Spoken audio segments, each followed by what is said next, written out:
muuse biixi markay sakaraat mowdkii hayo ee siyaasadii Soomaaliland uu ku fashilmay taymkiisina dhamaaday muddo kororsi boobana uu ku joogo Abiy Ahmed sakaraat mowdkii uu hayo Itoobiya gudaheeda oo maalmo ma fariiday ku baxsanayo inuu Abiy nafis siyaasadeed ka dhigto badbal idin soo helay muusana ka dhigto nafis siyaasadeed waxa idin soo helay itiraaf habar jecel la waxa leeyahay habar jecel taa ka dhaqaaqa siyaasadda waa midaan fahansanahay iyo mulkiyo shubha awad muudadaan saacadan laga bilaabo heshiis aan idinka sugaynaa ma jiro iyo heshiis loo xiriirtoona Soomaaliland waa waxba jecel jabhadii gacan libaax ni kastoo halka joogto waa inoo balaan biyeeni iyo barteen ku balansanay goobaheena ku balansanay laga bilaabo saacada laga bilaabo muusow maxamed kaahinow saleebaan gaalow cabdilaahi daraawalow dib u celiyo maskaxdii loo xasuusta 1994 waxa ka dhigtay Soomaaliland muuse biixi markay sakaraat mowdkii hayo ee siyaasadii Soomaaliland uu ku fashilmay taymkiisina dhamaaday muddo kororsi boobana uu ku joogo Abiy Ahmed sakaraat mowdkii uu hayo Itoobiya gudaheeda oo maalmo ma fariiday ku baxsanayo inuu Abiy nafis siyaasadeed ka dhigto badbal idin soo helay muusana ka dhigto nafis siyaasadeed waxa idin soo helay itiraaf war wax shaqeynaya maaha dadku badowgii wuu ka baxay waa ilbax dadku maanta waa ilbax labadiinaba waxa tihiin laba beenaale oo ummadda been u sheegaya laakiin waxa idin sheegaya ummadda reer Soomaaliland iyo ummadda reer Itoobiya inay yihiin dad walaala isku dan ah mid ah dad siyaasadeed iyo dan dhaqaale iyo mid walba ka dhaxeeyaan kuwaasina waxay u baahan yihiin run in lagu dhaqo ee uma baahna in been lagu dhaqo beentaad u sheegaysaan Itoobiya iyo dadkeeda ka daaya beentaad muuse u sheegaysaan reer Soomaaliland ka daa run baa dhaqda labada runna ma haysaan laba beenaale baxtiin taa ka baxaya والله يحكي عليها يوم كان ده راسك بحي قولك لما دوحيه هشيس كبي برتقع اللباح قولك كاسي حجه قولك لغا روايه صدحي بورسida Soomaaliland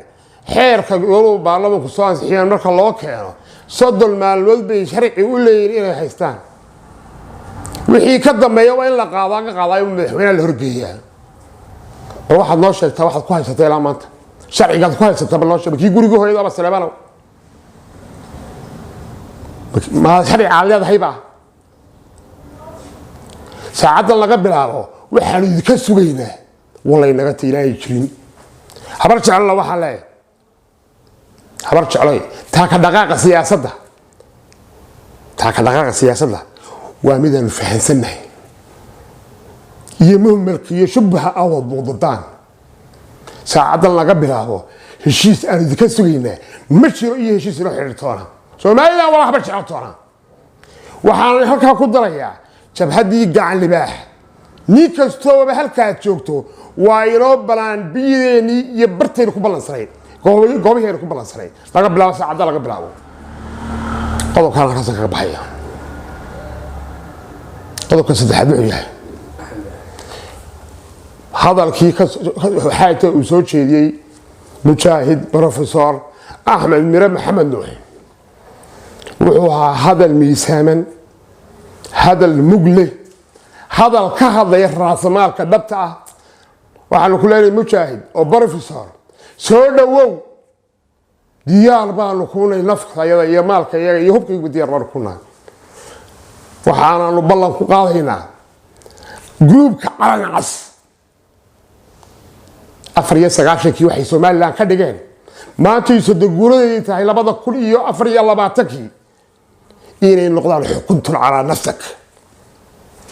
muusow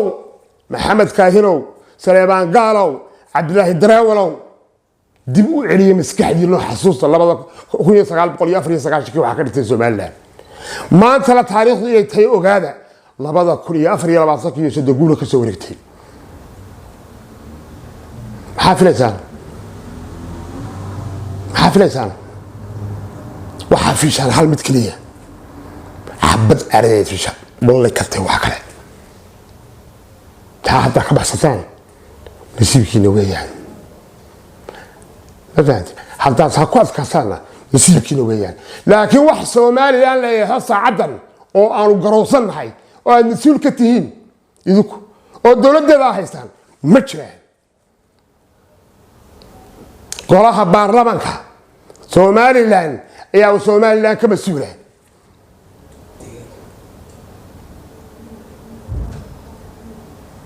kuwaas Soomaaliland ka masuulay saacada wixii ka dambeeya waxa inoo dhaxeeya wax xabad caaradii ogaada jabhada gacan libaxna waxaan ku celinayay meel kasta ay ka joogto